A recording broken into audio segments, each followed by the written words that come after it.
वालेकुम यूसुफ, कैसे हैं आप? कैसे हैं सब लोग?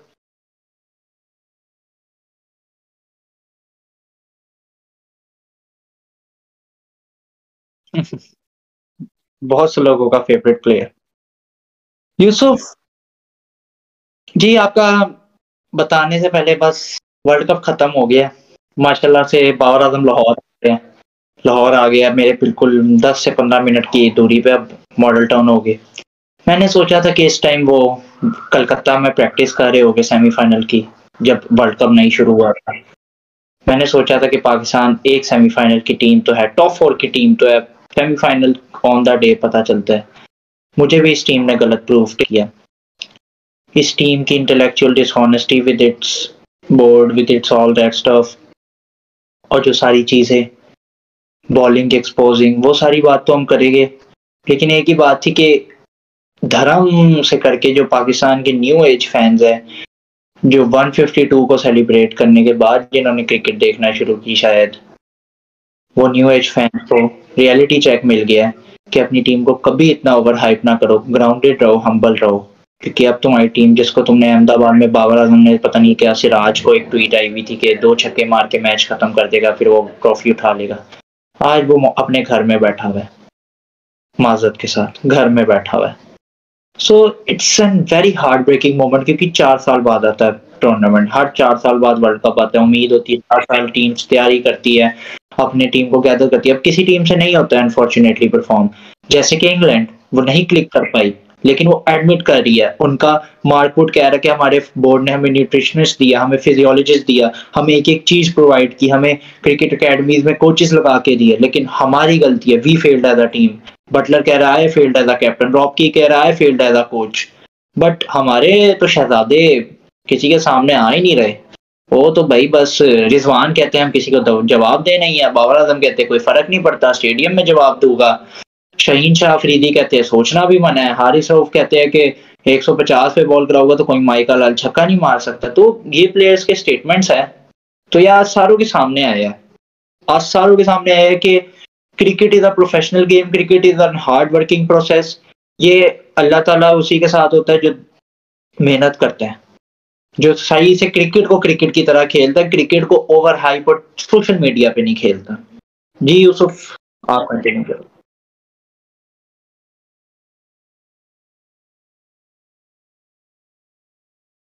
जी यूसुफ, मैं शुरू से बताता हूँ। सबसे पहले मैं सरफराज का बहुत बड़ा डाई हार्ड फैन फैन था, बहुत बड़ा फैन था मैं। उसके एटीट्यूड का, उसके एग्रेसिव कैप्टनसी का, जिस तरह उसने टीम को लीड किया। 3 उसे अपनी कप्तानी में, 2017 में वो कैप्टन बना, 2019 में उससे कप्तानी ले ली गई। 3 उसे टूर्नामेंट्स मिले, एक वो जीता आईसीसी चैंपियन ट्रॉफी, दूसरा वो एशिया कप बुरी तरह हारा, तीसरा 2019 वर्ल्ड कप कमाल का खेला। अगर वो श्रीलंका वाला मैच बारिश ना होती तो हम सेमीफाइनल जा रहे होते, लेकिन जलाला शुदा वर्ल्ड कप नहीं था इसकी। कमाल की एक कैप्टनसी टेन्योर थी। टी20 में सरफराज ने आग लगा के रखी थी।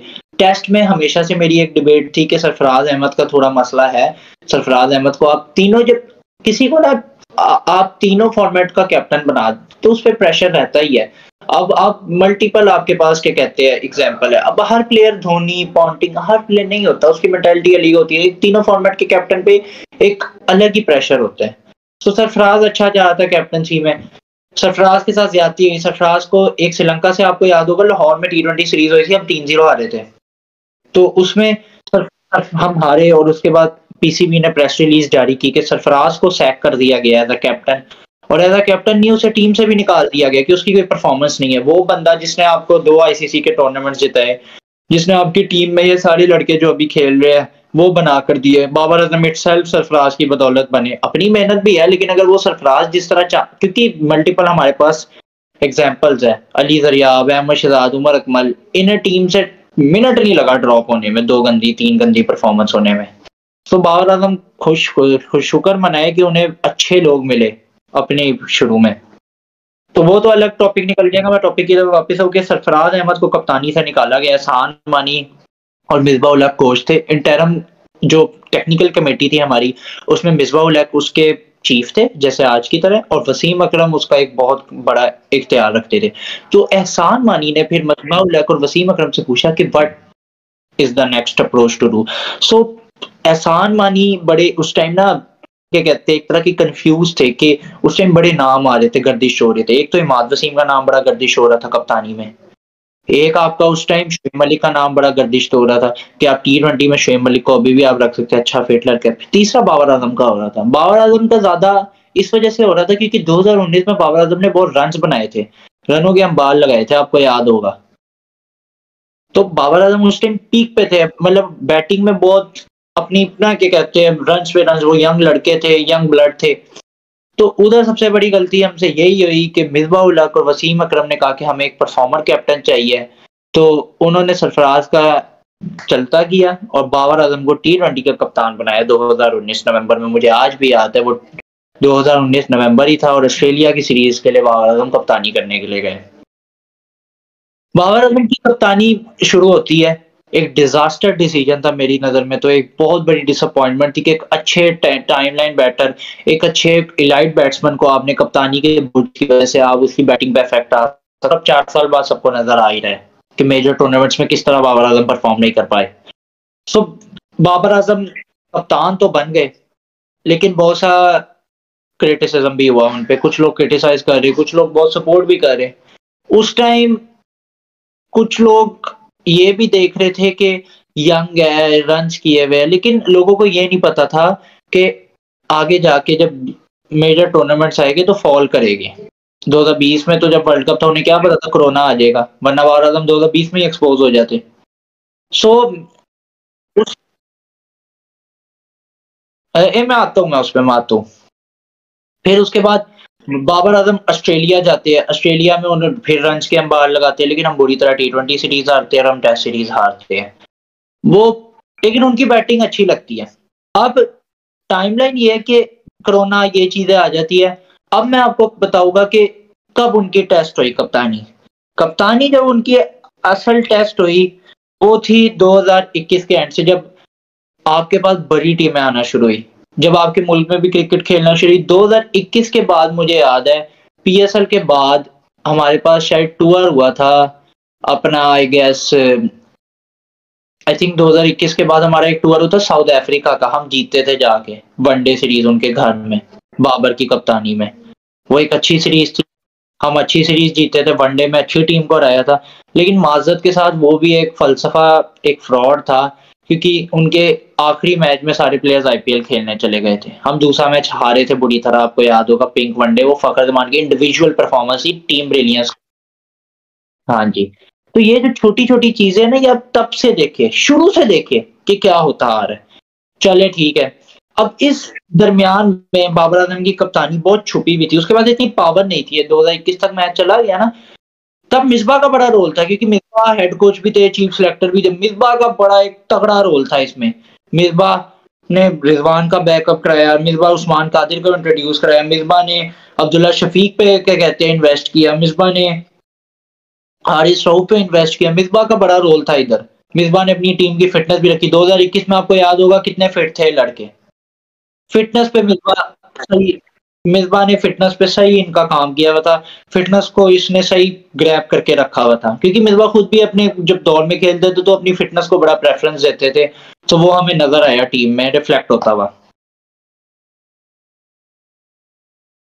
नहीं, वो तब मैं आपको बता रहा हूँ ना कि मिसबाह इंडिविजुअल अपनी फिटनेस का करता था। तब तो आपको याद है कैप्टन की सुनी कहा जाती थी। तब तो शाह से बढ़ के शाह के वफादार होते थे पीसीबी में भी और कोचिंग स्टाफ में।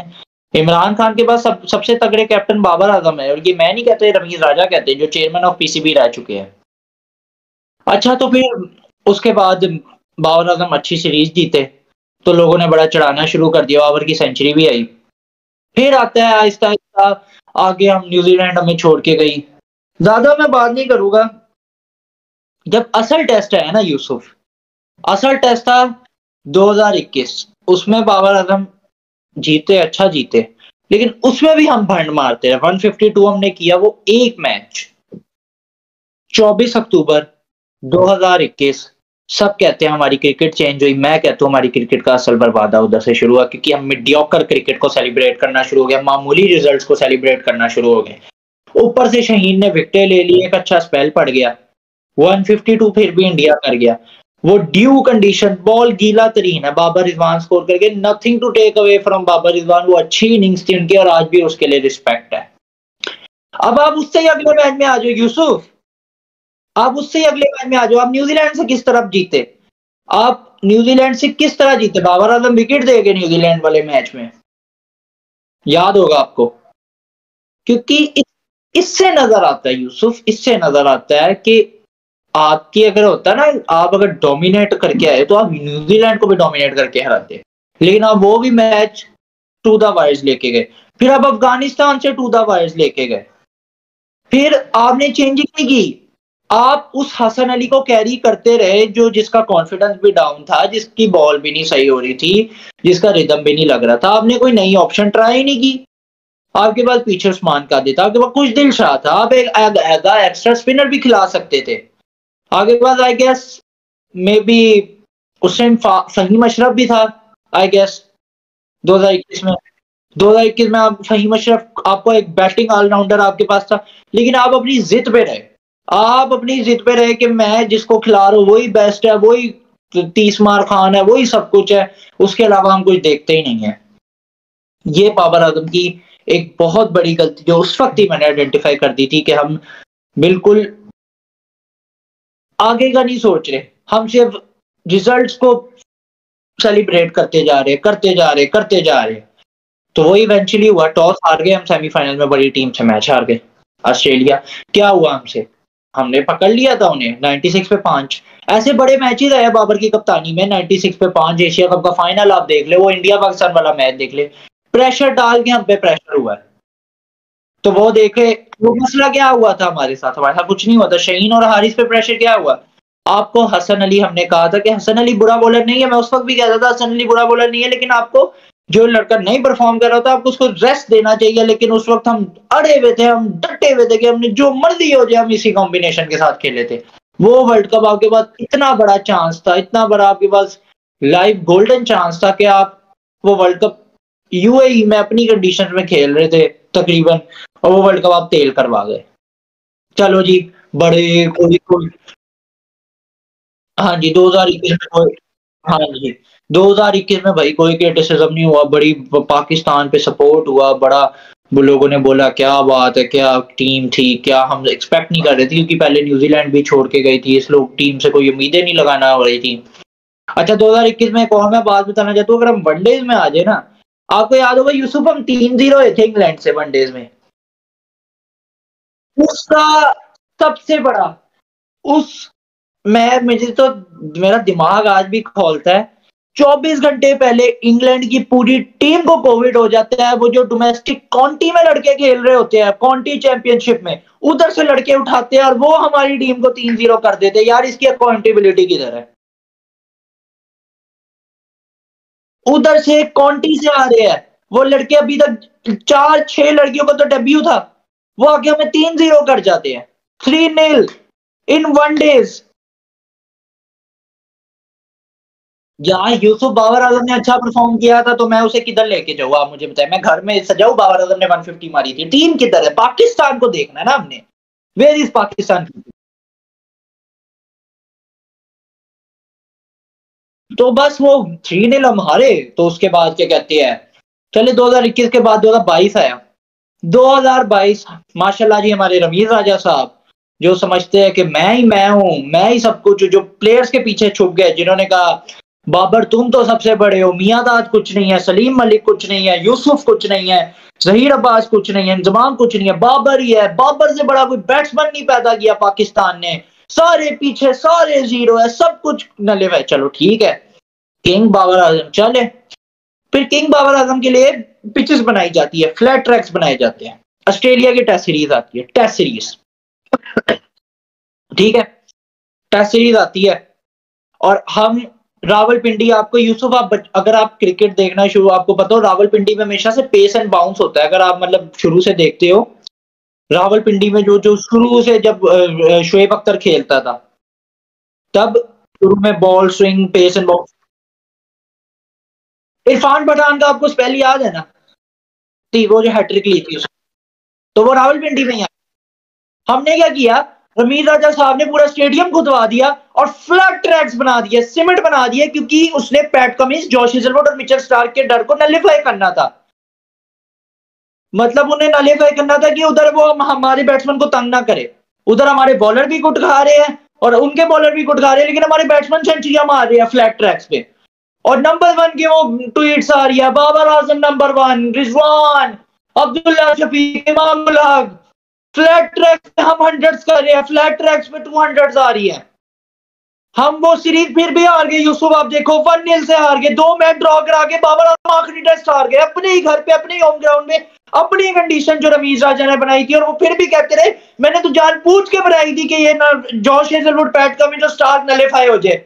और फिर भी हम आखिरी लाहौर में टेस्ट मैच हार गए, क्योंकि ऑस्ट्रेलिया को 2 मैचों के बाद आइडेंटिफाई हो गया था कि ये क्या करना चाह रहे हैं हमारे साथ। वो तीसरे मैच में नए गेम प्लान के साथ आए, हम उधर ही ठक हो गए। सो ये बातें हैं जो देखनी पड़ती है। मैं देखिए, मैं पाकिस्तान क्रिकेट की बेहतरी की बात करूंगा। मैं इधर कोई मेरा मैं किसी का फैन नहीं हूं। मैं कोई मेरे घर राशन नहीं डलवाता, कोई मैं किसी की पीआर करने इधर नहीं बैठा।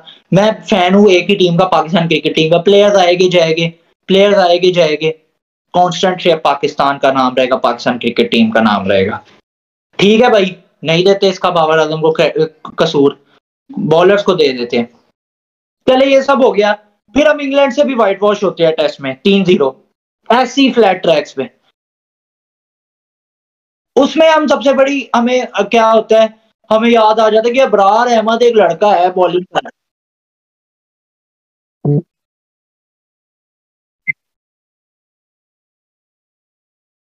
हाँ जी, जो इंग्लैंड की सीरीज में जैसे मतलब अबरार अहमद को फिर रियलाइज हुआ, पूरा साल में 2 साल से अबरार अहमद का नाम ले रहा था कि अबरार अहमद, अबरार अहमद, अबरार अहमद। कायदे आजम में इस लड़के की परफॉर्मेंस पे परफॉर्मेंस है, 14 मैचों में कभी 70 विकेटें ले रहा है, कभी 15 मैचों में इसकी विकेटें आ रही है, विकेटों पे विकेटें इसने लगाई हुई है, पंजे साल। क्योंकि आपको एक स्पिनर चाहिए था, क्योंकि यासिर शाह के बाद ना, यासिर शाह जब से ड्रॉप हुआ था उसके बाद आपके पास नुमान अली और साजिद खान आए थे, आपको एक फ्रंट। यासिर शाह का यार, जैसे मैं आपको मसला बताता हूँ, यासिर शाह का मसला ये हुआ था कि यासिर शाह थोड़ी की उसकी परफॉर्मेंस भी डाउन हो गई थी, यासिर शाह इंजरी प्रोन हो गया था। यासिर शाह की ना ये थाई में मसला होना शुरू हो गया था, थाई में उसका शायद आई थिंक कोई उसकी बैक का इशू हो गया था, क्योंकि अब देखो वो डोमेस्टिक में नहीं खेल रहा, तो वो बहुत इंजरी प्रोन बंदा हो गया था। So that's why we went to Abrar, and Abrar was a nice option. The all credit lies with या एग्जैक्टली, बिकॉज यासिर शाह ने यार बहुत आपको मैचेस दिलाए थे, उसके बाद आपको एक स्पिनर चाहिए था। फिर अबरार अहमद ने जिस तरह आपको बॉलिंग करके दी यार, man it was truly a treat to watch. Abrar Ahmed, ये रियलाइजेशन भी बाबर आजम को बहुत साल बाद हुई कि ऑस्ट्रेलिया की सीरीज में ही आपको अबरार को लाना चाहिए था। अभी श्रीलंका से भी टेस्ट हुए थे शायद 2022 में, उसमें भी अबरार नहीं था। तो क्रिटिसिज्म होता है ना जब मीडिया पीछे आता है, तब भी मतलब हमारी टीम में हमारे कप्तान को रियलाइज होता है कि ये करना है। चले ज्यादा लंबी नहीं करेंगे, फिर हम इंग्लैंड से जलालत शुदा व्हाइट वॉश हुए, एक जलालत की लहर हमारे ऊपर आई, 3-0 हारे अपने ही घर में। इंग्लैंड 28 साल, कोई 30 साल बाद पता नहीं हमें टेस्ट सीरीज हरा के चलेगी, 15-18 साल बाद वो क्रिकेट खेलने आई और वो उन्होंने हमें जलालत शुदा 3-0 हरा दिया। And it was a humiliating defeat, literally Ben Stokes was playing, वो सेइंग के हमें कोई चैलेंज ही नहीं मिला इस पूरी सीरीज में। तो ये भी बाबर आजम के पास जाता है। फिर न्यूजीलैंड आई, आपके पास एक ही सीजन में ऑस्ट्रेलिया, इंग्लैंड, न्यूजीलैंड, ये 3 बड़ी टीमें आई और आप एक भी टेस्ट मैच नहीं जीत सके इनसे। एक टेस्ट मैच नहीं जीत सके, सीरीज तो छोड़ दे, एक टेस्ट मैच नहीं जीत सके। न्यूजीलैंड तो थोड़ा कन्वेंशनल क्रिकेट खेलती है, वरना वो भी आपको 2 टेस्ट मार जाती है, हम दोनों ड्रॉ करा गए। फिर उसमें आपको आपके मुंह पे जो पड़ा ना कि आपने सरफराज अहमद को ड्रॉप किया और उसने आके शेरों की तरह फाइट कम बैक किया, टॉप रन स्कोरर बना। सरफराज अहमद, मुझे आप बताएं टेस्ट टीम से क्यों ड्रॉप है, किस सूरत पे उन्हें ड्रॉप किया? आज भी सरफराज अहमद की आप एवरेज देखें, आज भी सरफराज अहमद के स्टैट्स देखें, सरफराज अहमद ने आज,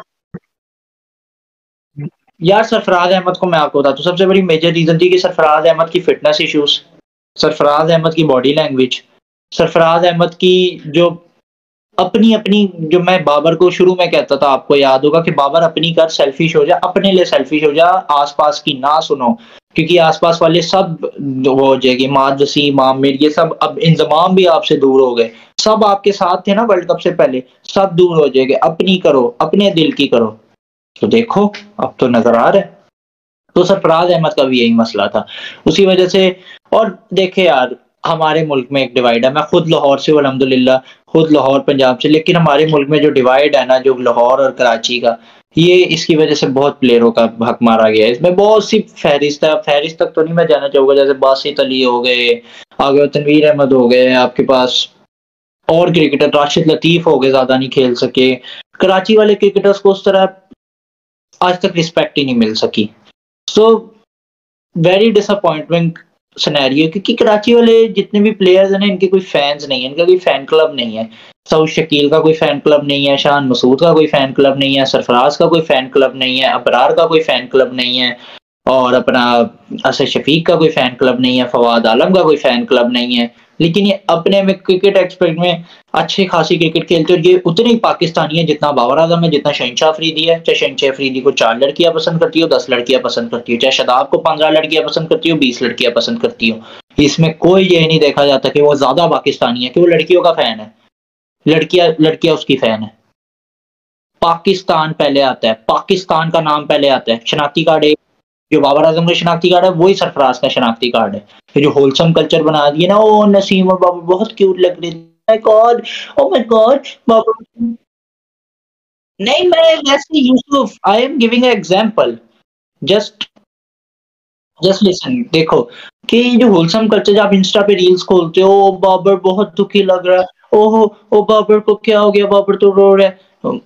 यार प्लीज इस होलसम कल्चर से निकल आओ। रोहित शर्मा ने 8 महीने से सोशल मीडिया नहीं खोला। अगर आपने कुछ सीखना है तो जाके इंडिया से सीखो। 8 महीने से उस बंदे ने सोशल मीडिया नहीं खोला, क्योंकि वो नहीं चाहता कि मेरा फोकस इधर-उधर हो। उसने अपनी कंट्री को वर्ल्ड कप जिताना है, उसने अपनी कंट्री का मुल्क का नाम सर से रोशन करना है। उसकी एक प्लानिंग थी, वेस्ट इंडीज के बाद जलील कर दिया था। उसके अपने बैठे हुए लोग कह रहे थे कि ये कुछ नहीं कर पाएगा। वेस्ट इंडीज से 2-1 जब वनडे में हुआ था कि ये क्या डाल लिया, ये तो रेलू कट इंडिया क्या करेगी ये वनडे में, अपने मुल्क में ये हारेगे। रोहित शर्मा की एक प्लानिंग थी, उसे पता था कि मैं लॉन्गर विजन की प्लानिंग करूँ। अगर मेरे बड़े प्लेयर्स इंजर्ड हुए तो मेरे पास ये बैकअप होगा, अगर मेरे ये इंजर्ड हुए तो ये। वो हमारी तरह थोड़ी है कि सी टीम के खिलाफ भी बाबर सेंचुरी करेगा, डी नीदरलैंड के खिलाफ भी बाबर जाएगा, E team, F team, G team, फलाना टीम, बनकाना team, Uganda, Zimbabwe, Nepal, Oman, सबके खिलाफ बाबर आजम ने खेलना है। मतलब सबके खिलाफ बाबर, शहीन, नसीम, हारिस, रिजवान, इन सब ने खेलना है। यंगस्टर्स को नहीं चांस देना। यंगस्टर को जहां चांस दिया, वो सबसे मुश्किल कंडीशन जहां इनको खेलना थी, था शारजाह में अफगानिस्तान के स्पिनर के खिलाफ। लो जी भाई, ये है आपकी लॉन्गर विजन प्लानिंग। सो रोहित, तो बस देखें यूसुफ, बाबर आजम की कप्तानी पे ज्यादा बात करने से मैं यही, आप असल क्या देखते हैं? अब सबको बड़ा शौक है, यूसुफ यूसुफ सबको बहुत शौक है, यूसुफ सबको बहुत शौक है विराट कोहली से कंपेयर करने का। 86 मैच, 86 मैच, बाबर की एवरेज जितनी, विराट की average, Babar king, Babar king, Babar. यार अक्ल के अंधो, कोई खुदा के बंदो, बाबर आजम का कंपैरिजन विराट कोहली से आखिर करते ही क्यों? वो 2008 में आया, वो 2015 में है। चलो अगर कंपैरिजन करना ही है ना, तो अब मैं कंपैरिजन करता हूँ और रियल करता हूँ। Virat Kohli test captain appoint होता है, विराट कोहली इंडिया का सबसे सक्सेसफुल टेस्ट कैप्टन अपॉइंट होता है। उसने वो काम किया जो इंडिया की हिस्ट्री में आज तक नहीं हुआ। उसने सबसे पहले तो, आप रिजल्ट्स को छोड़ दे, हार जीत गेम में होती है, उसने टीम की फिटनेस का कल्चर लाया। ये मैं नहीं कहता, ये युवराज सिंह कहते हैं जो अंदर टीम में होते हैं। इंडिया की टीम की फिटनेस का कल्चर ही अलग लेवल पे चला गया कि यो यो टेस्ट प्रेफरेंस। यार यो यो टेस्ट का पता है ना यूसुफ आपको? यो यो टेस्ट, यो-यो टेस्ट प्रेफरेंस है ही। चाहे जो मर्जी जितना मर्जी प्लेयर हो, चाहे संजू सैमसन एक हाथ से छक्के मारता हो। संजू सैमसन का आपको पता होगा, वो बड़ा टैलेंटेड बैट्समैन है। संजू सैमसन एक हाथ से छक्के मारता हो। संजू सैमसन तब तक टीम में नहीं आएगा, तब तक वो अपना यो-यो टेस्ट नहीं क्लियर करेगा। विराट कोहली ने ये चीज लाई। विराट कोहली ने बॉलर्स डेवलप किए जो इंडिया की आज तक हिस्ट्री में नहीं था कि इतने तगड़े अग्रेसिव बॉलर आ गए। विराट कोहली ने फास्ट बॉलिंग का एक इधर कल्चर डेवलप कर दिया। फिर उसके बाद विराट कोहली की जो सबसे बड़ी चीज थी इस कप्तानी में, सबसे बड़ी, कि इंडिया गोरों के सामने, जो इंडिया आज तक नहीं करती थी, गोरों के सामने, जो एक तो सौरव गांगुली का था, गोरों के सामने इंडिया आंखें दिखाना शुरू हो गया। और इंडिया ने वो कर दिया जो बड़े बड़े कप्तान कपिल देव, महेंद्र सिंह धोनी, गांगुली, द्रविड़ ना कर सके, जो विराट कोहली ने कर दिया। 2 दफा ऑस्ट्रेलिया को उनके घर में जाके सीरीज मारी, एक दफा 36 पे भी आउट हुआ, फिर भी वो सीरीज जीत के आया। विराट कोहली इंग्लैंड में जाके इंग्लैंड को मार के आया। विराट कोहली साउथ अफ्रीका में लड़के आया। विराट कोहली न्यूजीलैंड को न्यूजीलैंड में मार के आया। और अपने घर में आपको पता है, आपको एक फैक्ट बताऊं, विराट कोहली आज तक अपने घर में सीरीज नहीं हारा। ये वाहिद इंडिया का वो कैप्टन है, वाहिद इंडियन कैप्टन है जो अपने घर में कोई टेस्ट सीरीज नहीं हारा। अपने 5 साल के टेस्ट कैप्टनसी में, 5 साल टेस्ट कैप्टनसी और 5 साल टेस्ट, सबसे मुश्किल फॉर्मेट, सबसे चैलेंजिंग फॉर्मेट, उसमें नंबर 1 में रखा। ये वो नंबर 1 नहीं है फेक नंबर 1 जो 2 हफ्ते तक रहे। ये वो नंबर 1 नहीं है जब दुनिया क्रिकेट नहीं खेल रही थी तब नंबर 1 है। ये वो नंबर 1 नहीं है कि जैसे ही बड़ी टीमें आई तो नंबर 1 गिर गया। ये वो नंबर 1 है जब हर चीज कंपटीशन था, हर चीज का कंपटीशन था, तब 5 साल तक अपनी मुल्क को नंबर 1 रखा। तो ये देखे, ये फैक्ट्स एंड फिगर्स है। इस पे अब मैं देखे, मैं किसी को गाली नहीं दे रहा, ना मैं किसी को पर्सनल अटैक करूँ, ना मैं बिलो द बेल्ट जा रहा हूँ, मैं फैक्ट्स एंड फिगर्स पे बात करूँ। क्योंकि आप क्रिकेट है, एट द एंड क्रिकेट ही है ना, ये हमारे ही प्लेयर्स है, हमारे मुल्क है, लेकिन आपको अकाउंटेबिलिटी होनी चाहिए। चले आप नहीं परफॉर्म कर पाए इस वर्ल्ड कप में, आप आए, आपने ना ये अभी तक बोला कि हम फेल हुए। किसी एक मैच में यूसुफ, आप मुझे बता दे, किसी एक मैच में, किसी एक प्रेस कॉन्फ्रेंस में इन 4 सालों की बाबर आजम की कप्तानी की उन्होंने खुद कहा हो कि मेरी गलती है? कभी भी बाबर आजम की गलती नहीं थी इन 4 सालों में। 4 सालों में कोई गलती नहीं थी बाबर आजम की, किसी मैच में, किसी मैच में गलती नहीं थी। कभी आगे उन्होंने एक्सेप्ट किया हो कि मेरी गलती है? नहीं, मेरी गलती है, मेरी गलती है। कभी बॉलर्स पे डाल दिया तो कभी दूसरी टीम अच्छा खेली, कभी पिच डाल दिया तो कभी बारिश आ गई, तो कभी वो बॉल स्विंग होना शुरू हो गया, तो कभी डीआरएस, बहाने, एक्सक्यूजेस एक्सक्यूजेस एक्सक्यूजेस। जी बताओ यूसुफ, कभी देखा आपने बाबर आजम को कभी किसी एक मैच? सो यही ना accountability, this is what we to say, the biggest intellectual dishonesty, the biggest intellectual dishonesty। अब आप सिस्टम की बात करते हैं ना कि सिस्टम तब्दील करो, सिस्टम तब्दील करो, सिस्टम तब्दील। मोहम्मद आमिर का ही मैं रिफ्रेश करूंगा ट्वीट। मोहम्मद आमिर बड़े लोगों को नहीं पसंद, भाई मुझे भी नहीं पसंद, साफ सी बात है, मुझे भी नहीं पसंद मोहम्मद आमिर जिस तरह उसने, लेकिन अगर जो बंदा बात सही कर रहा है ना, चाहे वो जैसा भी हो, जो बात सही करता है ना, उसकी बात को लेना चाहिए। फ्रांस के ट्रॉफी जीता था, यही सिस्टम था ना। क्या था कि क्या हम लोग क्या कहते हैं, चांस से ले आए थे, हमारे पास क्या कहते हैं विवियन रिचर्ड है, हमारे पास विवियन रिचर्ड आ गया था। तो वो यही बात, हमारे पास वही सारा सिस्टम था, सरफराज उसी सिस्टम में जीता। फिर 2009 में यूनस खान जब कैप्टन था, यही सिस्टम था, यूनस खान ने भी वर्ल्ड कप जीता। 92 में इमरान खान कैप्टन था, इमरान खान, अब लोग कहेंगे कि इमरान खान 12 साल 13 साल से वर्ल्ड कप, यार इमरान खान का ना एक विजन था, इमरान खान ने आपकी टीम डेवलप की, इमरान खान ने लड़के बना के दिए। इन 4 सालों में बाबर आजम अगर कोई लड़के डेवलप करता, कोई टीम की फिटनेस का कल्चर लाता, कोई एक चीज करता, तो हम फिर सोचते यार नहीं चलो हार जीत गेम का हिस्सा है, 4 साल में नहीं हो पाया, 6 मल्टी टूर्नामेंट्स आपने तेल करवा दिए, लेकिन चलो कोई नहीं, आगे और चांस देते।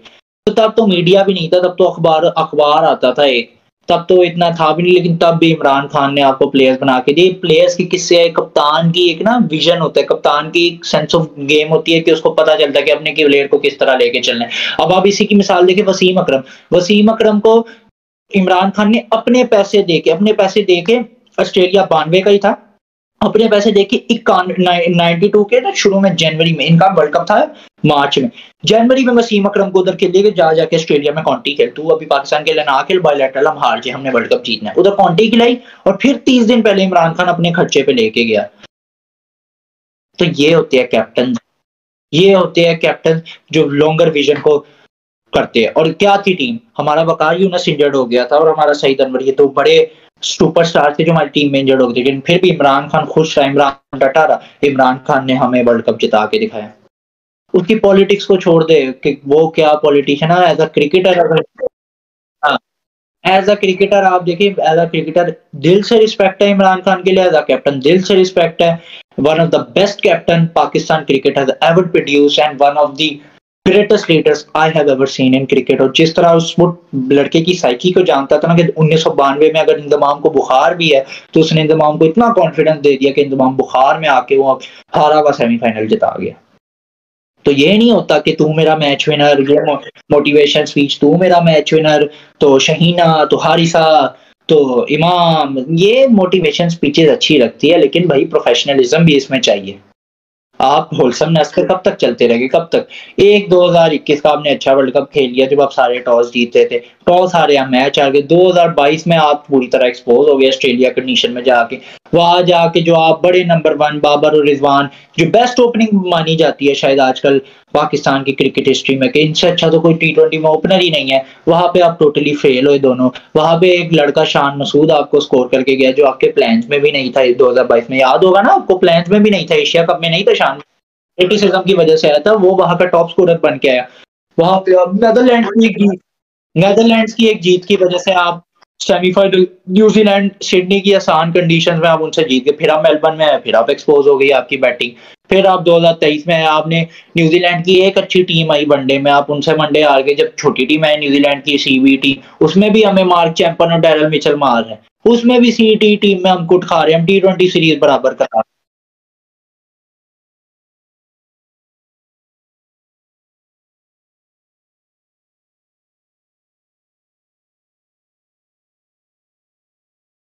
चले मैं करता हूँ, लेकिन यूसुफ मैं एक बात जरूर करना चाहूंगा इन सब के बीच में।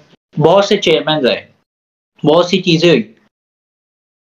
4 चेयरमैन आए आपके, 5 कोचिंग स्टाफ्स बदले आपके, क्या कहते हैं अपना, 2 कॉन्स्टिट्यूशंस बदले। पहले आपका 6 टीमों का डोमेस्टिक स्ट्रक्चर था, याद होगा आपको। अब आपका डिपार्टमेंट्स भी रिवाइव हो गया। फिर उसके बाद आपकी बोर्ड में तब्दीली आई, आपके 4 मैनेजर्स आए, आपकी 4 चीफ सेलेक्टर्स आए। लेकिन 4 साल में कौन कांस्टेंट रहा? कौन कांस्टेंट रहा? एक ही बंदा। जी यूसुफ बताए, कौन कांस्टेंट रहा है यार? चाहत फतेह अली खान कांस्टेंट रहा, यूसुफ बाबर आजम कांस्टेंट रहा। 4 साल में सिर्फ बाबर आजम कांस्टेंट रहा।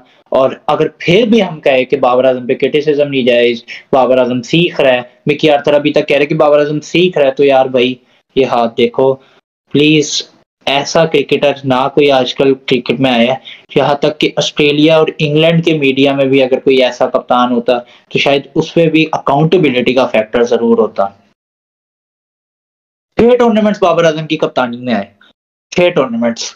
सबसे पहला आपको 2021 का वर्ल्ड कप मिला, आपने अच्छा खेला, सेमीफाइनल तेल करवा दी। 2022 का एशिया कप मिला, आप बुरी तरह हारे, आप बुरी तरह खेले, आप श्रीलंका से भी हारे, आपको इंडिविजुअल परफॉर्मेंस जिताती रही, आप फाइनल हार गए, जो जीता हुआ फाइनल था। 2022 का वर्ल्ड कप आपको नीदरलैंड फाइनल में ले गया, आप वो भी हार गए।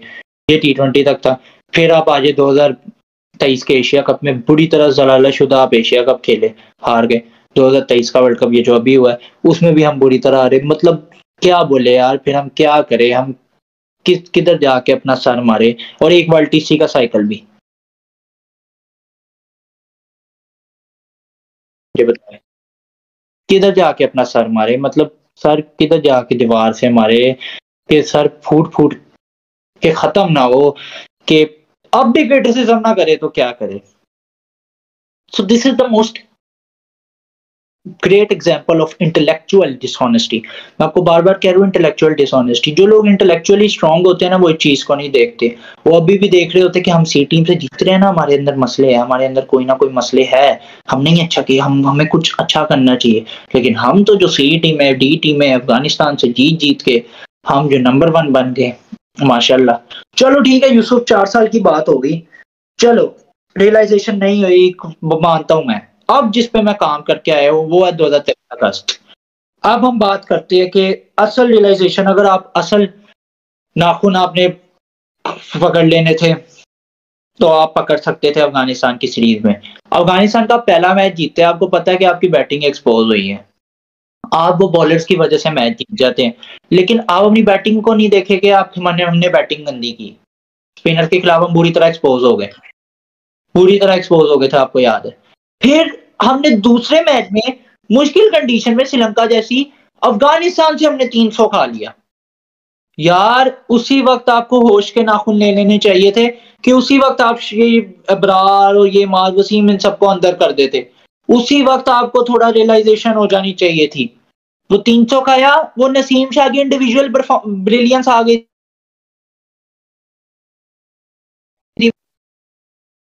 आप वर्ल्ड बीटर बन गए, आप पता नहीं क्या बन गए, कि हमने दूसरा वनडे हरा दिया, हम नंबर 1, हम किंग। तो ये अफगानिस्तान से जीत के एजेंडास चल रहे हैं, माफियाज चल रहे हैं, पूरी पूरी वो पिक्चर्स आ रही है, बाबर अहमदाबाद में कप उठा रहा है, पाकिस्तान से अच्छी कोई टीम ही नहीं है। हमारे पड़ोसी इंडिया कहना शुरू हो गया है, इंडिया कहना शुरू हो गया कि पाकिस्तान वर्ल्ड कप जीतने लगा है, पाकिस्तान हमें बहुत तगड़ा लग रहा है। शायद इंडिया को भी नजर नहीं आ रहा था, शायद हम भी, हमारा भी कसूर है यूसुफ, हम भी फेक बबल बना लिया था हमने कि बहुत ये टीम बहुत स्ट्रांग है।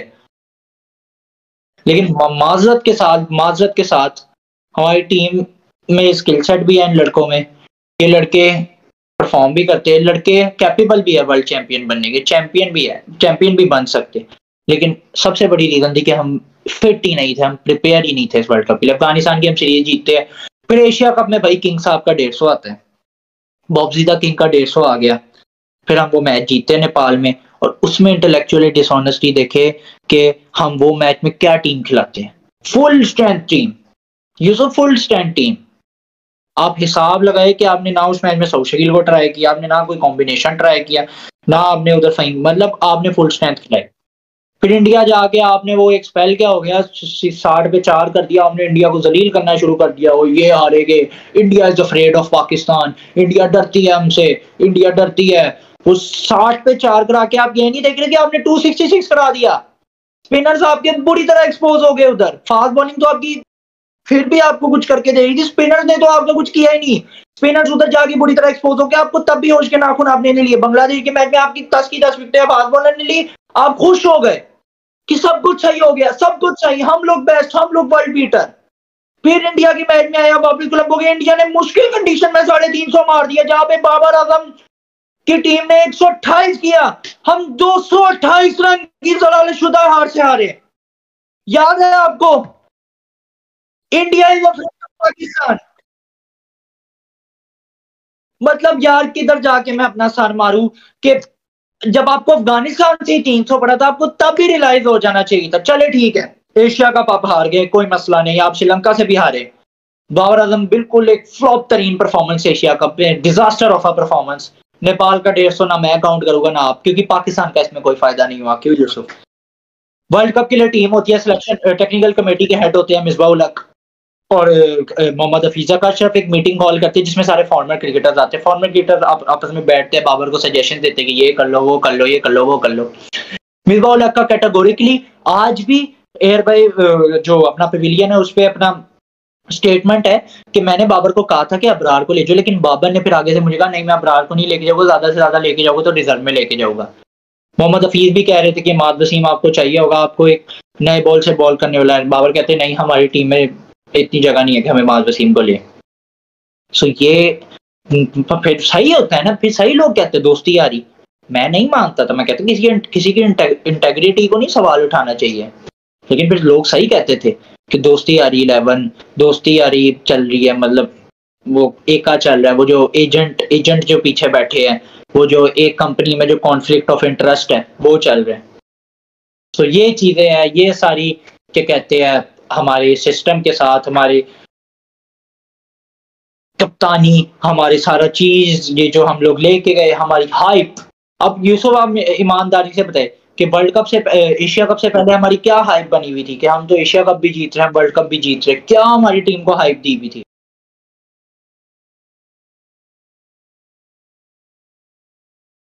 उसके बाद से तो हम चांद पे चले गए थे। और उस मैच में भी गलतियां थी यूसुफ, उस मैच में भी गलतियां थी, आप 66 पे 4 करा के 266 करवा गए। फिर देखो, बाबर ने कहा कि मेरे यही प्लेयर्स है जो, फिर इंजमाम ने भी आगे जाके वर्ल्ड कप में उठा दिया कि भाई ये मेरी टीम नहीं है, ये सारी टीम बाबर की है, जो बाबर और मिकी से पूछना। ठीक है, अभी मैं ज्यादा मिकी और उन चीजों में नहीं होगा क्योंकि आज का हमारा टॉपिक से बाबर आजम है। हाँ जी। सो हम वर्ल्ड कप में जाते हैं बहुत, उससे पहला मैच हम नेदरलैंड से जीत जाते हैं, बड़ा अच्छा, लेकिन उसमें भी हमें ये नहीं होता कि हम एक ओवर नहीं खेले, एक ओवर हम 50 ओवर ना खेल सके नेदरलैंड के मैच में। यार मतलब यूसुफ, ये डिसअपॉइंटिंग है यार कि हमें तब भी नहीं अकल आती। तब तो चले बहुत देर हो गई थी, वर्ल्ड कप की टीम अनाउंस हो गई थी, फिर हम श्रीलंका से जीत जाते हैं, लेकिन श्रीलंका जो फ्लैट ट्रैकों पे 55 बना रही है, न्यूजीलैंड को बेंगलुरु जहाँ पे 400 और है वहां पे 171 बना रही है, उनसे हमने 344 खा लिया। बॉलिंग बुरी तरह एक्सपोज हो रही है, हारिस रऊफ को एक बॉल इधर करेगा, वो दूसरा बॉल इधर करेगा, इंडिया से मारते देख के चले। वर्ल्ड कप तो सबने देखा है, वर्ल्ड कप की आप बात छोड़ दें, बॉलिंग आपकी बुरी तरह एक्सपोज हो रही है। आप थे ना, आप कप्तान थे, आप किंग थे। बहुत लोग कहते हैं कि आपसे बड़ा कोई बैट्समैन ही नहीं आया, मियांदाद कुछ नहीं, यूसुफ कुछ नहीं, इंजमाम कुछ नहीं, यूनुस खान कुछ नहीं। तो अब मैं आपको बताता हूँ आपकी मल्टीनेशनल टूर्नामेंट्स में क्या परफॉर्मेंस थी। आपने 9 मैचों में 320 रन की है, एवरेज आपकी 40 की थी और आपका स्ट्राइक रेट 82 का था और आप नंबर 1 बैट्समैन ऐसा गए थे वर्ल्ड कप में और एंड आप 30th बैट्समैन कर रहे हो। 30th, आप हशमतुल्लाह शहीदी के भी करीब नहीं हो, आप नीदरलैंड के एंगल ब्लैंट के भी कभी करीब नहीं हो। तो चीजें लुक आफ्टर करनी है। देखिए क्या क्या फायदा हुआ, 50 का फायदा हुआ, पाकिस्तान जीत गया। पाक इन 320 रन का पाकिस्तान को क्या फायदा हुआ? इवेंचुअली हम जो मैच जीतते हैं श्रीलंका वाला, उसमें तो बाबर के रन नहीं आए थे, हम तब जीत गए। हमने अपना हाईएस्ट चेज किया वनडे की वर्ल्ड कप की हिस्ट्री का, वो बाबर के रन नहीं आए थे उसमें, जिसमें बाबर के रन आए हम वो मैच हार गए। तो मतलब इससे नजर आता है कि इम्पैक्ट, यार देखें, सेंचुरियां बनती है, डबल हंड्रेड्स भी बनती है, लेकिन इम्पैक्ट परफॉर्मेंसेस मैटर करती है कि किधर आपकी टीम को इम्पैक्ट पड़ रहा है, किधर आपके क्या कहते हैं टीम को फायदा हो रहा है, किस परफॉर्मेंस से आपकी टीम को फायदा हो रहा है। अब मैक्सवेल की रैंकिंग बताए, वनडे में रैंकिंग आपको नहीं पता होगी यूसुफ? नहीं ना। लेकिन मैक्सवेल ने जो उस दिन काम कर दिया था ना, मैक्सवेल ने जो उस दिन काम कर दिया था अफगानिस्तान वाले मैच का, one of the greatest ODI innings of all time खेल दी वो। उसने किंग्स वाला काम किया, उसने ग्रेट्स वाला काम किया। मैक्सवेल की कोई रैंकिंग नहीं है, मैक्सवेल का कोई फैन क्लब नहीं है, मैक्सवेल की कोई होलसम एडिट्स नहीं बनती, मैक्सवेल का कोई ट्विटर फैन क्लब नहीं है। मैक्सवेल के लिए ये नहीं कहा जाता कि तुम अभी सीख रहे हो, लेकिन मैक्सवेल ने वो काम कर। जी हाँ जी, तो मैक्सवेल ने करके दिखाया। सो देखिए, 4 साल बाबर आजम की कप्तानी अगर मैं समराइज करूं, एज अ कैप्टन जब उन पे जिम्मेदारी आई अपनी बैटिंग से परफॉर्म करना, एज अ कैप्टन तो हो बुरी तरह एक्सपोज हो ही हुए। डिजास्टर थी बाबर आजम की कैप्टनसी, मैं यही कहूंगा। अगर कोई मुझे इधर करेगा इंटरप्ट तो आप वही मुझे ला के दिखा देंगे कि छोटी टीमों से हम जीते हैं, बायलैटरल हमने 1-2 हरा दिए, नंबर 1 हम बने, वो भी फेक नंबर 1, जब दुनिया क्रिकेट नहीं खेल रही थी हम क्रिकेट खेल रहे थे और हम नंबर 1 बन गए थे। चले, उस नंबर 1 को भी मैं लेता हूँ। नंबर 1 अगर बैटिंग पे आ जाए, नंबर 1 बैट्समैन थे ना तो अपनी बैटिंग से परफॉर्म करते हैं। मेरे पास एक रिकॉर्ड है यूसुफ, मैं आपके साथ शेयर करना चाहूंगा। बाबर आजम की मल्टीनेशनल टूर्नामेंट्स की परफॉर्मेंस इन एशिया कप 2022, ठीक है यूसुफ? बाबर आजम ने कोई 34 मैच, 30 कितने, हाँ 34 मैच खेले हैं, 719 रन बनाए हैं और 25 की एवरेज है with a strike rate of 72। ये किंग वाली परफॉर्मेंस है, ये नंबर 1 वाली परफॉर्मेंस है, ये नंबर 1 वाली और किंग वाली परफॉर्मेंस है यूसुफ। आप मुझे खुद अपने दिल से as a Pakistani as honesty बताए। सो डिसअपॉइंटिंग है, जिससे आपने एक्सपेक्ट किया, जिससे आप सबसे ज्यादा उम्मीद लगा के बैठे। सो तो कोर यही मसला है ना, अगर किसी का गिरेबान पकड़ना है तो वसीम अकरम और मिसबा का जाके पकड़ो। कि आप लोगों को नहीं पता था आपने सचिन का कैरियर?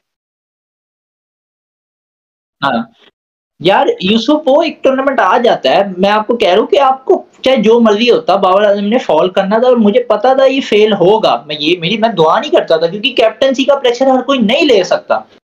मैं कहता था कि बाबर मुझे गलत प्रूफ करे, लेकिन अब हर किसी का मेंटालिटी का फर्क होता है। अब सचिन था, वो अपनी कैप्टनसी की वजह से अपनी बैटिंग पे भी उनका इफेक्ट आना शुरू हो गया। सचिन ने कप्तानी छोड़ दी।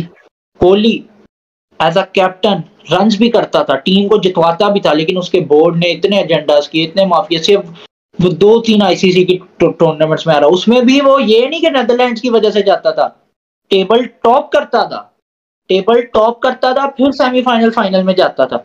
और उसके वर्ल्ड टीसी के फाइनल जो हम आसपास भी नहीं है, वो उसने अपनी टीम को 2 दफा खिला दिया, ठीक है। फिर भी उसे फेल्ड कैप्टन कंसीडर किया कि वो इतना बड़ा लेजेंड, वो इतना बड़ा ब्रांड के। मैं ऐसे मिसाल दे रहा हूँ ना कि उसकी एक दाढ़ी, उसकी दाढ़ी। तो बस मैं यही एंड करना चाहूंगा कि देखिए, मतलब बाबर आजम की एक डिजास्टर था 4 साल, एज अ हॉनेस्ट पाकिस्तानी बताऊं। अच्छी कप्तानी बाबर आजम की, कप्तान एक विजन नहीं था। अगर बाबर आजम के होता ना कि उन्होंने एक पूल ऑफ प्लेयर्स बना के रखे, कोई कल्चर है, कोई फिटनेस का कोई होता, तब मैं मानता, लेकिन इट वाज़ अ डिज़ास्टर। 4 साल हमारी क्रिकेट बर्बाद हो गई मेजर। इनमें बाबर आज़म का कसूर तो है ही है, साथ-साथ कि जो शाह से बढ़ के शाह के वफ़ादार जो आए थे, रमीज़ राजा, सबसे बड़ा रमीज़ राजा इनमें, जो इन्होंने प्लेयर पावर दे दी ना, आज क्रिकेटर चेयरमैन आया और उसी ने हमारा सबसे ज़्यादा बर्बादा कर दिया। बदतमीज़ी करना शुरू हो गया मीडिया से, वो इंडिया को आंखें दिखाएँगे, हम ये करेंगे, हमारे प्लेयर सर पे चढ़ गए। हारिस रऊफ, कोई माइका लाल इसे छक्का नहीं मार सकता, आज वर्ल्ड कप की हिस्ट्री में सबसे ज़्यादा रन खा के गया है। चले बाबर आज़म को इतना था ना यूसुफ, तो अभी ले लेते ना, एलपीएल खेली जा रही है भाई, हम लोग फिट ही नहीं थे। आपको लग रहा था वर्ल्ड कप में हम फिट है? आपको किसी मैच में लग रहा था यूसुफ, साउथ अफ्रीका के किसी मैच में लग रहा था कि हम लड़ रहे हैं, हम इंग्लैंड वाले मैच में लग रहा था कि हम अपनी प्राइड के लिए खेल रहे हैं, कोई चिंगारी नजर आ रही थी, कोई फायर नजर आ रही थी आपको? थके हुए हैं, हारे हुए हैं, बस एक दूसरे से डिवाइड है, बाबर उधर खड़ा है, रिजवान उधर खड़ा है, वो कोई और डिवाइड नजर आ रहा है। लीग में शहीनशाह अफरीदी टी20 ब्लास्ट खेलने जाते हैं, राधा नेट बॉल 54 ओवर करते हैं उधर 14 मैच में, और 100 में 15 ओवर करते हैं, कुल मिला के बन जाते हैं 65 ओवर्स। 65 ओवर्स करते हैं शहीनशाह अफरीदी टी20 की बॉलिंग में, और इधर उनसे 4 ओवर के बाद शहीनशाह अफरीदी थक जाते हैं। सो ये क्या है, ये कितनी बड़ी अपने मुल्क के साथ नाइंसाफी है, इंटेलेक्चुअल डिसऑनेस्टी है, तो क्या नहीं है यार, मुझे आप बता दें। 21 आप मुझे बताए, आपको ये नहीं चाहिए था कि आप वनडे में आप देखें बुमराह, शामी, सिराज, बोल्ट, ये अपना हेनरी, ये क्या कर रहे, ये वो टेस्ट मैच की लाइन लेंथ को पकड़ा हुआ। नसीम शाह में क्यों अच्छा लगता था यूसुफ? नसीम शाह में इस वजह से अच्छा लगता था क्योंकि वो टेस्ट मैच की लाइन लेंथ उसने पकड़ी हुई थी, उसको कोई उस वही इकोनॉमिकल जा रहा था। उसकी इंजरी भी हम खिलाते गए, हम नेपाल के खिलाफ उसे रगड़वा रहे हैं, हम अफगानिस्तान, वो कह रहा था, वो तब से कह था एलपीएल से कि मेरा शोल्डर इंजर्ड है, हमने अफगानिस्तान के भी उसे सारे मैच खिलाने, हमने फिर नेपाल के खिलाफ भी खिलाना, डाइवे मार रहा है, वो उधर जा रहा है। मतलब यार क्या करे, मेरा किधर मैम बताए कि हमने वो एक जो आपकी टीम में कर रहा था यार, किसका कसूर, किसका? कप्तान का नहीं है तो किसका? कप्तान का विजन नहीं है, कप्तान नहीं करेगा तो क्या करेगा? कप्तान अवाम का कसूर नहीं ना यार, जब तक कप्तान का एक विजन नहीं होगा ना, कप्तान अपने प्लेयर के लिए लड़ता है, कप्तान चाहता है कि मेरा प्लेयर है नसीम शाह मुझे बाकी वर्ल्ड कप जिताएगा, कोई माइकल लाल इसे नहीं खिला सकता। ऐसी की तैसी ये नहीं खेलेगा नेपाल और बांग्लादेश के खिलाफ, क्योंकि मैंने इसके लॉन्गर विजन, जहां पे मेरा मुल्क, जहां पे पाकिस्तान को बड़े मैचों में जरूरत होगी तब नसीम शाह आएगा, रादर देन कि नेपाल के बैट्समैन को आउट कर रहा है। कप्तान नहीं करेगा तो कौन करेगा? आपका कप्तान ही होता है ना। इमरान खान के बाद कहा जाता है कि सबसे स्ट्रॉन्ग कैप्टन बाबर आजम है, तो बाबर आजम के पास इतनी इतनी पावर नहीं थी कि वो नसीम शाह पे अपना कोई टेक ले सके। आपको तभी नजर नहीं आ गया था कि इमाम की सेंचुरीज जो भी आती है, इमाम का स्ट्राइक रेट, आजकल लोग मॉडर्न डे ग्रेड्स में चले गए, आपको एक ओपनर चाहिए जो आपको एग्रेसिव स्टार्ट दे। आपने फखर को सही बिठाया, मैं बिल्कुल सही कहता हूं, फखर को आपने, लेकिन फखर को आपने श्रीलंका की मुश्किल कंडीशंस में खिलाया, जब इंडिया की फ्लैट ट्रैक्स आई तो आपने फखर को ड्रॉप कर दिया। इमाम जो फ्लैट ट्रैक्स में शॉर्ट बॉल नहीं खेल सके, उनका अभी भी प्लान हो रहा है कि वो ऑस्ट्रेलिया जाएंगे, पर्थ में खेलेंगे शॉर्ट बॉल, जहां पे बॉल आगे निकल के उधर से निकलेगा। इमाम साहब को कोई पता ही नहीं होगा, और इमाम अभी भी कह रहा है कि भाई मुझे प्रोटीन लेनी चाहिए। सो यार ये इंटेलेक्चुअल डिसऑनेस्टी नहीं है तो क्या है? मैं अपने मुल्क के लिए बोलूंगा, मैं जो पाकिस्तान क्रिकेट का बेस्ट होगा, मैं किसी का फैन नहीं हूं, ना मैंने अभी तक इस पूरे में किसी से बदतमीजी की है, ना मैंने कोई गाली दी है यूसुफ, ना मैंने कोई बिलो द बेल्ट किया हूं, मैंने प्योर क्रिकेटिंग फैक्ट पे बात की है। फिर हारिस रऊफ को देख ले, हारिस रऊफ आप ब्लास्ट खेले जा रहे हो, किधर है आप? किधर होते हो आप? कायदे आजम ट्रॉफी जब हो रही होती है, किधर होती है जब डोमेस्टिक कल्चर शुरू हुआ होता है? अब क्यों नहीं आप बॉलिंग करते रेड बॉल में? बुरी तरह आप कुट खा रहे हो। आती है ना कि हम, मैं भी मानता हूँ पेस इज पेस, पेस बहुत जरूरी होती है, जिसके पास पेस होती है वो बहुत कुछ कर सकता है, जैसे हमारे पास शोएब अख्तर था, ऑस्ट्रेलिया के पास ब्रैडली था। लेकिन पेस तब अच्छी लगती है जब आप पेस थोड़ी थोड़ी तो अक्ल अक्ल से करो। आ रहा है, फेंक रहा है, एक बॉल इधर चौका पड़ गया, नए बॉल से बार बार उसे कुट पड़े जा रही है, फिर हम उसे नया बॉल कराए जा रहे हैं, वर्ल्ड कप में कराए जा रहे हैं। फील्डिंग, हमारी फिटनेस इतनी, वसीम अकरम कह रहे हैं ना, इन्हों के मुंह वेखे 8-8 किलो कड़ाई खाते हैं, इन्ने बड़े बड़े मुंह है। फिटनेस आपकी एक चीज होती है जो आपको मोटिवेशन देती है, जब आप नहीं परफॉर्म कर रहे होते ना, as a batsman, as a bowler, as a keeper, as a player, तो आपको फिटनेस वो होती है, मोटिवेशन देती है। विराट कोहली की सब क्यों एग्जाम्पल देते हैं, 3 साल वो कुछ ना कर सका, लेकिन आज भी देखो 36 साल का वो हो गया है, फिर भी शुभमन गिल जब सिंगल ले रहा होता है ना, वो कहता है तू भागा क्यों नहीं, डबल ले। वो 24-23 साल का, वो कोई 12 साल उससे बड़ा, और वो उसे कह रहा होता है भाई तू डबल क्यों नहीं ली तूने, तू पागल है, मैं तेरे से 12 साल बड़ा हूं, मैं तुझे कह रहा हूं डबल ले, तू क्यों नहीं ले रहा। वो 2 को 3 में करना चाहता है, वो हर वक्त भागना चाहता है, वो हर वक्त चैलेंजेस लेना चाहता है, कंपैरिजन में करना नहीं चाह रहा है, लेकिन फिर हमारी एजेंडा ट्विटर में भी कंपैरिजन ही होता है ना, बाबर 86 मैच इतना एवरेज बाबर, तो यार हम एक्सपेक्ट करते हैं बाबर आजम आपसे कि आप बड़े मैचों में कब परफॉर्म करोगे। बेंगलुरु के फ्लैट ट्रैक पे ऑस्ट्रेलिया के खिलाफ आप विकेट देके जब 350 चेस कराना था, जब आप पे स्टेक्स थे, इंडिया के मैच में आपने सेट हो गया पूरी तरह, आपने विकेट को जज कर लिया, आप 50 करके आप उस 50 का मुझे बताया मैं किधर रखूं आपके अपने इंडिविजुअल गोल्स के लिए, बहुत बड़ा है कि बाबर आजम की 50 हो गई है।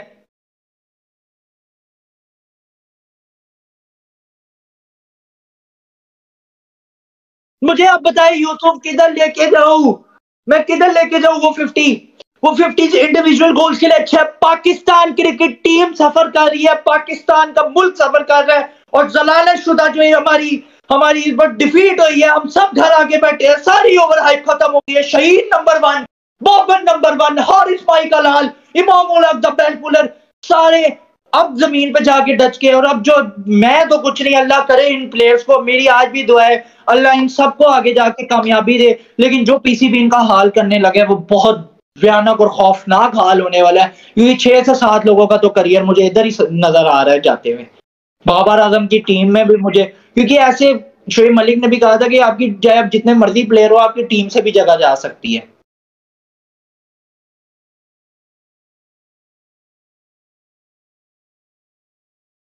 देखिए यूसुफ, दुख बहुत हुआ है वर्ल्ड कप में, हम हमें हर बंदा कहता रहा कि ये टीम नहीं करेगी, हम पहले भी कहते रहे स्क्वाड नहीं कर पाएगा, ये नहीं कर पाएगा, ये लड़के नहीं कर पाएंगे, इनके पास की स्किल सेट है, लेकिन हमें हमारे स्पिनर्स नहीं कर पाएंगे, हमारे फॉल्ट है, हमें कर लेना चाहिए, लेकिन हमने अपनी जिद की, सब खत्म हो गया, 4 साल खत्म हो गए, अपनी जिद की, हमने अपनी मनमानी की, पाकिस्तान क्रिकेट सफर हुई, पाकिस्तान क्रिकेट का बर्बादा हुआ, 152 के बाद तो बहुत ही बर्बादा हुआ, दोस्ती अली वगैरह अगर जो सब बातें थी वो सब तो ही, अब मतलब एंड ऑफ द वर्ल्ड तो नहीं है, आपने जो मुझसे पूछा कंक्लूजन, कंक्लूजन यही है कि 4 साल बहुत होते हैं एक कैप्टन को देना, अब कप्तानी ले ली है, बाबर आजम को कह के आप अपनी बैटिंग पे ध्यान दें, अपनी बैटिंग ध्यान दें कि आप अपनी बैटिंग किस तरह अच्छी कर सकते हैं। 2 कप्तानों का नाम आ रहा है, एक व्हाइट बॉल का कैप्टन, एक रेड बॉल का। रेड बॉल का वर्ल्ड टीसी आप 2 मैच जीते हुए, आप नंबर 1 पे वर्ल्ड टीसी का, आपको वर्ल्ड टीसी एम करना चाहिए। ऑस्ट्रेलिया में आप अभी तक 28 साल में एक टेस्ट मैच नहीं जीते, आप उधर जाके टेस्ट सीरीज तो दूरने की बात, आप उधर जाके क्या हालात होने, अभी तो जलालत और वेट कर रही है यूसुफ। आपको रेड बॉल का कैप्टन इस टाइम, अगर आपने अपनी क्रिकेट को सही करना है ना अभी भी, तो ना आप रिजवान को कप्तान बनाए, ना शादाब को बनाए, ना शहीन को बनाए, ये उतनी ही कसूरवार है जितना बाबर आजम, यही 4 साल यही वो सीनियर प्लेयर थे जो थिंक टैंक का हिस्सा थे। ना रिजवान कैप्टन बने, ना शहीन कैप्टन बने, ना शादाब बने, आपको बिल्कुल एक नई सोच लानी, जो ना इनकी किसी से दोस्ती है, जो मैटर पर लाता हो, जिसका एक विजन हो, जो थोड़ा इंटेलेक्चुअली स्ट्रांग हो, और जिसको एथिक्स आते हो, जिसको पता हो कि अपने आप को किस तरह हमने अपनी टीम को लेके चलना है। और मेरे से अगर आप पूछेंगे तो मेरे से कोई अच्छा नाम है शान मसूद को समझता हूँ, क्योंकि लड़का अच्छा है, ये नहीं कि इंग्लिश अच्छी बोलता है अंग्रेजी नहीं, लड़के ने बचपन से कप्तानी कर है, लड़के की गेम अवेयरनेस है, लड़के को पता है किधर कौंटी खेला हुआ है, गोरों के साथ खेला हुआ है, थोड़ी वो भी मेंटेलिटी है, तो शान मसूद से अच्छा कैप्टन रेड बॉल का मैं नहीं देख रहा। T20 ये एक डिबेट है, T20 के लिए आप सेल्फिश हो जाए, 7 महीनों के लिए सेल्फिश हो जाए, क्योंकि 7 महीनों बाद वर्ल्ड कप है आपका 2024 में, अगर 7 महीनों बाद भी बाबर और रिजवान ओपन करते हैं और साइम अयूब और फखर जमान की जगह मारी जाती है, तो वहां पे भी एक और जलालत, फिर हम पॉडकास्ट कर रहे होंगे, फिर हम जलील हुए होंगे, क्योंकि अगर आप बाबर और रिजवान जो वर्ल्ड क्लास ओपनिंग जोड़ी है वो फिर ओपन करती है, तो फिर आप एक जलालत। T20 में अगर आपने सेल्फिश होना, आप सिर्फ 7 महीनों के लिए कैप्टन बनाए, वो है इमाद वसीम, क्योंकि उस बंदे का विजन, क्योंकि वो एक एग्रेसिवनेस आपको T20 में चाहिए, आपको T20 में सिर्फ आपको एग्रेसिवनेस चाहिए होती है, क्योंकि T20 खेल ही उसका है कि आप जितने एग्रेसिव हो गए आपको उसमें क्या कहते हैं अच्छे रिजल्ट्स मिलेंगे। तो टी20 में आई थिंक इमाद वसीम को आपको 7 महीने के लिए कैप्टन बना देना चाहिए और आपको नए प्लेयर इंट्रोड्यूस कराने पड़ेंगे, साइम अयूब जैसे, तैयब ताहिर जैसे, फ़खर जमान जैसे, जो अब आपको यंग ब्लड लाना पड़ेगा, एहसान उल्लाह, अब्बास अफरीदी, आपको अब जूनियर्स और सीनियर्स का मिक्स करना पड़ेगा। अब चाहे जितने मर्जी ये सुपरस्टार है, चाहे जितने मर्जी, बाबर आजम ने कहा था ना एशिया कप में जब वो लड़ाई हुई थी, जब वो श्रीलंका से हारे थे, जब वो आई थी, एक कोट आया था कि ड्रेसिंग रूम में जाके अगर परफॉर्म नहीं करोगे ना, अगर परफॉर्मेंस नहीं होगी वर्ल्ड कप में तो कोई सुपरस्टार नहीं मानेगा। तो नहीं हुई परफॉर्मेंस। यूसुफ मैं आपको कैटेगोरिकली कहता रहा था शुरू से कि एशिया कप से भी पहले जब हम लोग आपस में बात करते थे, Asia cup, world cup 2023, Australian tour, ये डिफाइन करेंगे बाबर आजम की as a batsman, as a captain legacy. अगर बाबर आजम इन तीनों में कामयाब होते, अच्छी बैटिंग करते, अच्छी कप्तानी करके अपने मुल्क को जितवाते, तो बाबर आजम क्रिकेटिंग, पाकिस्तान क्रिकेट का वो नाम होगा जो आज तक कोई नहीं होगा, अमर हो जाएगी, कोई अलग ही किस्म का नाम हो जाएगा बाबर आजम का, कि हर क्रिकेटर अलग पाकिस्तान का और बाबर आजम अलग। लेकिन आज मैंने कहा था कि भाई ना करो, मैंने कहा था कि भाई परफॉर्म ना करो, अब अनफॉर्चुनेटली नहीं बना सके Babar Azam legacy. So he is such a good batsman, इतना किसी प्लेयर को, हाँ, so he is such a good batsman, he is just a good batsman और उसे वैसे ही लेना चाहिए। सो कंक्लूजन मैंने आपको ये दिया कि आप ये कप्तान बने। फिर आप जस्टिन लैंगर का नाम आ रहा है, जस्टिन लैंगर को हमारे लड़के क्या बर्दाश्त कर पाएंगे? वो याद है ऑस्ट्रेलिया के साथ क्या करता है? आपने वो शायद डॉक्यूमेंट्री देखी होगी कि वो कितना सख्त है फिटनेस चीजों में। वो तो मासूम है, बाबर आजम तो रोना शुरू कर देगा, हमारे प्लेयर्स तो रोना शुरू कर देंगे कि लैंगर मामू ने हमें मार दिया, लैंगर मामू हमें फेंटा लगा रहे, क्योंकि वो तो ऐसे ही वो लड़कों को मारेगा भी अगर वो फिटनेस पे नहीं करेगी।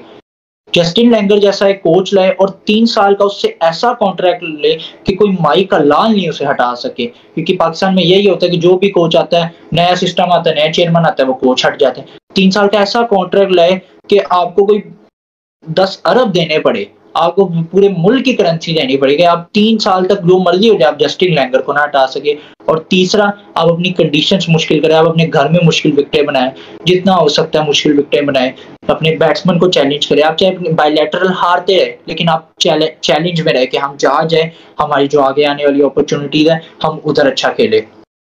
चौथा सबसे बड़ा, जो मैं सबसे बड़ी जो चीज़ हमें देखनी चाहिए, वो अब कि आप अपनी सिलेक्शन क्राइटेरिया को आप डोमेस्टिक पे जाएँ, क्योंकि आपकी पीएसएल क्राइटेरिया रही है पिछले हर साल में, आप डोमेस्टिक को क्राइटेरिया दें और कप्तान के साथ मिल के, कप्तान के साथ मशवरा करके, चीफ सेलेक्टर, कप्तान और कोच, ये 3 बंदे हो, लेकिन कप्तान को आप पूरी प्रेफ़रेंस दें, कप्तान का विज़न सुनें, फिर उसके साथ आप कोच को मिलाएँ और एक प्रोफ़ेशनलिज़्म लाएँ टीम में। और खुदा का वास्ता ये सोशल मीडिया खत्म कर दे टीम से, इन सबके मोबाइल ले ले, इन सबके मोबाइल तोड़ दे। ये जो सोशल मीडिया पे कैंपेन्स चलती है ना, जो सोशल मीडिया पे हमारी, इसको खत्म कर। सुबह की पाकिस्तान जिंदाबाद, ज़रारा-शुदा विक्ट्री हुई, बहुत डर था, बहुत बुरी तरह हारे, लेकिन इंशाल्लाह। यूसुफ कैसा लगेगा आपको? मैं बहुत, क्योंकि मुझे बहुत उम्मीद है शान मसूद से, मुझे बहुत उम्मीद है उस लड़के से, एज़ अ कैप्टन। सो आपको फिर देखना चाहिए। फिर Yusuf top 4 who is winning the world cup? India versus New Zealand at Wankhede, South Africa versus Australia at Kolkata. Grand matches आने लगे हैं। न्यूजीलैंड इंडिया और South Africa versus Australia, Australia, New Zealand Australia का फाइनल देख रहे हैं आप। सो केन विलियमसन को आप वर्ल्ड कप जिताना चाह रहे हैं। चलो, मेरी तरफ से दिमाग ये कहता है, क्रिकेट जो एनालाइज मैं करता हूँ गेम को, वो कहता है इंडिया ऑस्ट्रेलिया फाइनल, और मेरा दिल कहता है कि न्यूजीलैंड साउथ अफ्रीका होना चाहिए। चलो यूसुफ, खुदाफिज करते हैं। मेरी आपको जो अच्छा लगा, शायद मैंने बहुत बुरा कह दिया, लेकिन मैं पाकिस्तान के लिए सच बोलता हूँ, मैंने एक-एक बात सच बोली, किसी को बुरा लगे, अच्छा लगे, मैं तो सच बोल, मैं देखिए, मैंने किसी को ना गाली दी, ना बदतमीज़ी की, मैंने फैक्ट्स एंड फिगर पे आपके सामने बात की है। जी यूसुफ। चलिए यूसुफ, मुझे फिर इजाज़त दीजिए। थैंक यू व्यूअर्स आपका देखने का। जी यूसुफ बोलिए।